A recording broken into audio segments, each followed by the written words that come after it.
Well, first we want to take you to Washington, where Prime Minister Justin Trudeau was quite busy today. While on his trip to Washington, he gave his first interview since announcing he'll step down as Prime Minister. Speaking with CNN's Jake Tapper, Trudeau addressed U.S. President-elect Donald Trump's constant comments about making Canada the 51st state.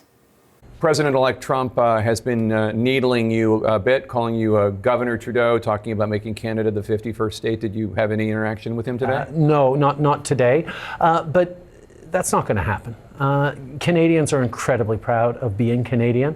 One of the ways we define ourselves most easily is, well, we're not American. There is such a depth of pride that that's not actually an issue. And the CBC's Karina Roman joins me now from Ottawa. Karina, great to see you as always. So talk to us about, the case of Trudeau, or the case he's trying to make, I should say, on CNN today.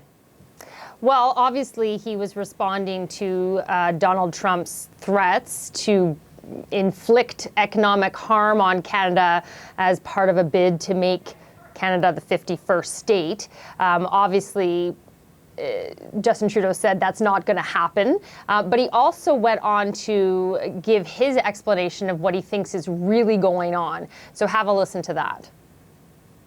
What I think is happening in this is President Trump, who's a very skillful negotiator, is getting people to be somewhat distracted by that conversation, to take away from the conversation around 25% tariffs on oil and gas and electricity and steel and aluminum and lumber and concrete, and everything the American consumers buy from Canada is suddenly going to get a lot more expensive if he moves forward on these tariffs.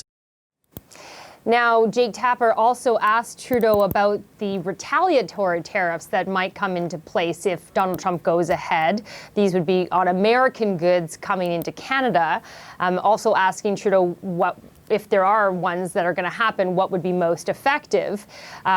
Trudeau, of course, we do know that a list is in the works, but Trudeau said that they don't want to do that because, of course, that drives up prices for Canadians. But he gave examples of what Canada did last time when those aluminum and steel tariffs were put on for a while there by the first Trump administration. Canada put tariffs on Harleys and ketchup and bourbon because the whole idea was to try and go after those states that have influence with Trump. Well, this will probably happen again in terms of steel products, going after Michigan and Ohio and Pennsylvania, glass, plastic, ceramics.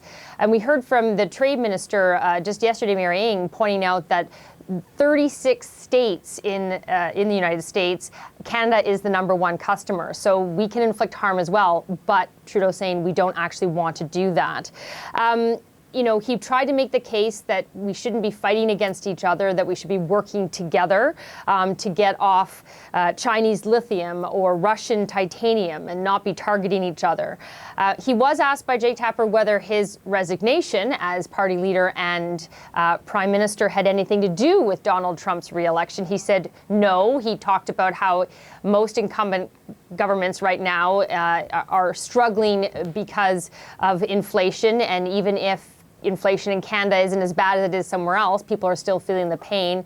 But he didn't really address the internal issues that led to that move by him. He was also asked about advice for whoever his successor will be, and it sounded more like a pitch again to Donald Trump, which is basically, we have to work together. The focus should be on that, to be partners, neighbors, and allies, and not enemies. Indeed, and as he was sort of pitching that, we heard, of course, from Conservative leader Pierre Poilievre, both, interestingly enough, Karina, at the same time. Pierre Poilievre holding a news conference. Give us the highlights there and sort of, I guess, the continued messaging we've been hearing from the Conservatives.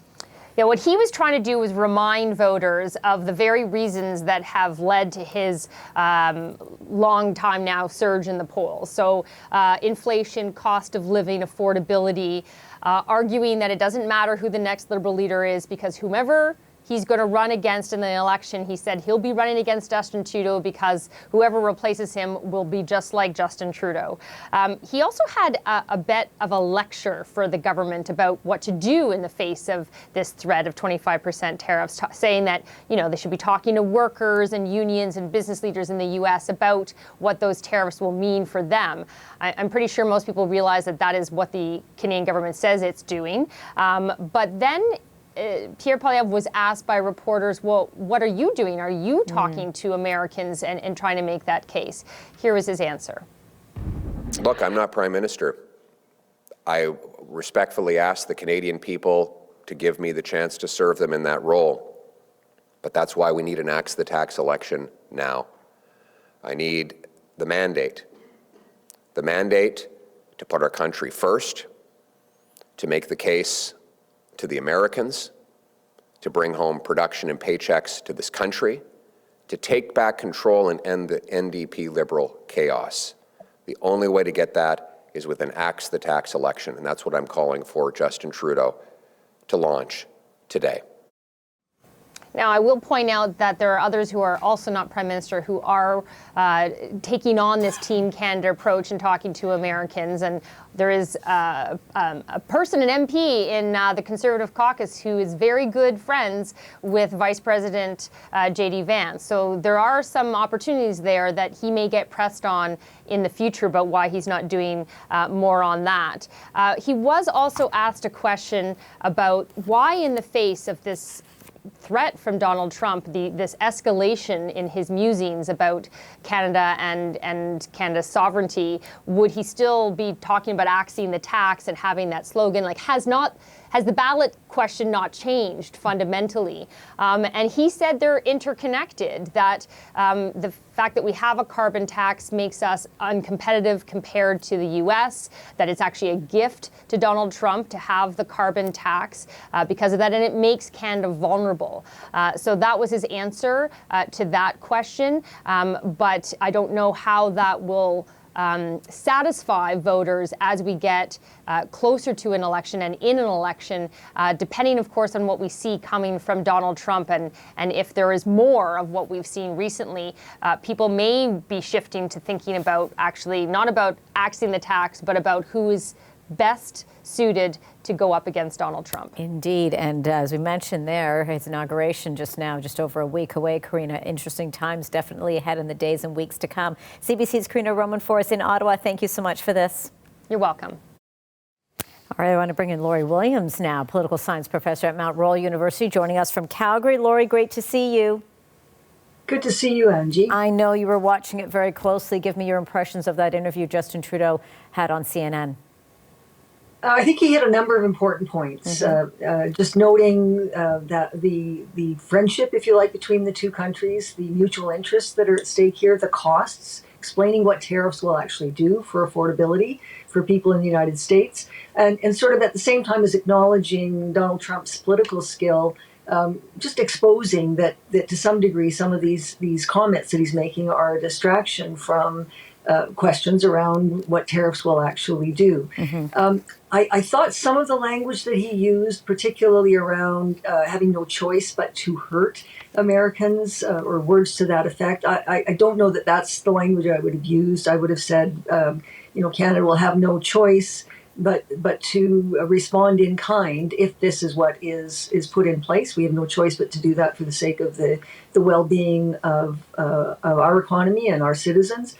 But overall, I think it was a good clarification, a good counter-narrative to what we're hearing from Donald Trump, and one of the better explanations of what tariffs actually do that I've heard recently. Talk to me a bit more about that representation. His representation not just to Americans, of course, Canadians watching as well, but to Americans with, of course, their now president-elect just, over a week away from being inaugurated as president, calling Canada weak. On the flip side, you have a prime minister who has stepped down because the party that he's leading, is no longer, being able to flourish under his leadership. So the impressions there of him having this interview on CNN and pressing upon what Canada's might is in the United States, but also what that impression is going to leave here in Canada, the fact that he's not interviewing with any Canadian networks.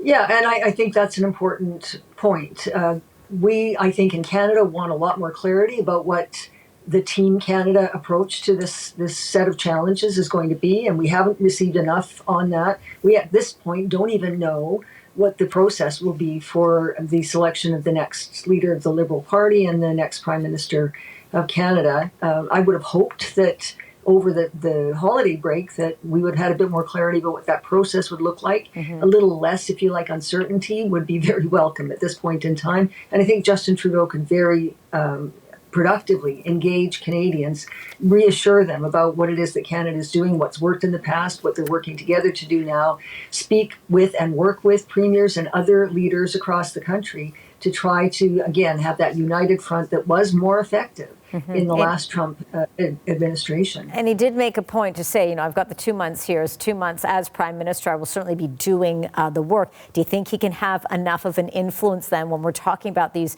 25% tariffs that Donald Trump keeps pushing back on, to ensure that either one, that doesn't happen, or two, Canada does have that plan to respond?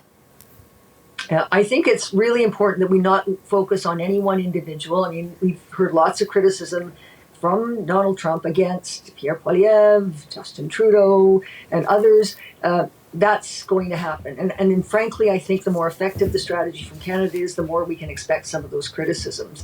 But I think the other thing we need to look at is the team. What are all the things that are being done by all of the players in this, and what kind of impact might that have in the long run? This is going to be a difficult number of years, frankly, where if Donald Trump starts to feel like something is bothering him, he's going to go to these same sort of strategies or tactics or go-tos that he tends to do.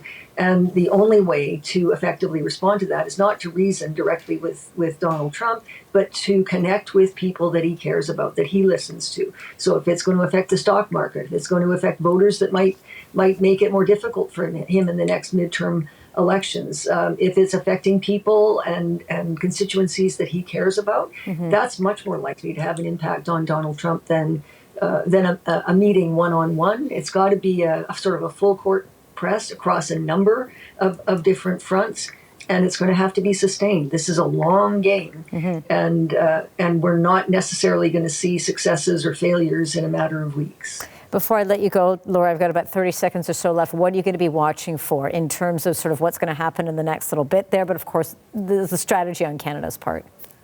Absolutely, it's that strategy, and the strategy on two fronts. One, what are they going to do with respect to this leadership race? And secondly, what's happening to coordinate? Who and how is that coordination of the various leaders across the country taking place? We're not yet clear on what the strategy is or how it's going to be coordinated. I think a little bit more clarity about that could provide a lot of reassurance to Canadians, so that even if there are tariffs that are imposed, let's say shortly after Donald Trump comes into office, that there's clarity about what might be an effective strategy in the longer term. Laurie, always great to have you. Good to speak to you again. Laurie Williams, political science professor at Mount Royal University, joining us from Calgary. Thanks, Laurie. Thank you, Angie.